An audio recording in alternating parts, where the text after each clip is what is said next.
ఒక digital marketer గా job అయినా చేయొచ్చండి. ప్రతి కంపెనీలోనూ ఒక డిజిటల్ మార్కెటింగ్ రిక్వైర్మెంట్ ఉంటుంది.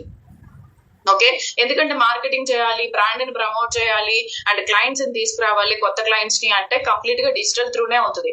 సో ఎలాంటి సాఫ్ట్వేర్ జాబ్స్ ఉన్నా పోయినా అండ్ రెసిషన్ వచ్చినా కూడా ఫస్ట్ మార్కెటింగ్ వాళ్ళని ఎవ్వరూ టచ్ చేయరండి. ఓకే, ఎందుకంటే వాళ్ళకి బిజినెస్ పెరగాలి అంటే మార్కెటింగ్ వాళ్ళే కావాలి, రైట్? సో అలాంటి మార్కెటింగ్ టీమ్ ని ఏ కంపెనీలోనూ ఫైర్ చేయడం మీరు విన్నారా అసలు ఎప్పుడైనా?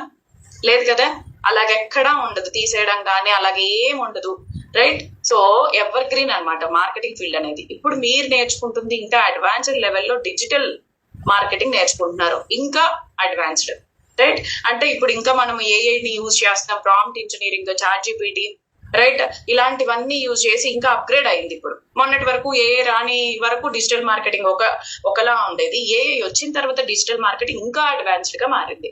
అంటే ఒక డిజిటల్ మార్కెటర్ కి చాలా వరకు వర్క్ అనేది తగ్గించేస్తుంది. మీకు గ్రాఫిక్ డిజైనింగ్ పార్ట్ లో అయినా సరే, యాడ్స్ రన్ చేయడంలో అయినా సరే, వెబ్సైట్ డిజైనింగ్ లో అయినా సరే, సో ప్రతి ఒక్క పార్ట్ లోనూ ఏఐ ఇన్వాల్వ్మెంట్ కూడా ఉంటుంది అనమాట. సో అలాంటి స్కిల్స్ అన్ని మీరు కంప్లీట్ గా నేర్చుకుంటున్నారు స్కార్బీలో. ఏఐని యూజ్ చేసి వెబ్సైట్ డిజైన్ చేయడం, ఏఐని యూజ్ చేసి వీడియోస్ డిజైన్ చేయడం,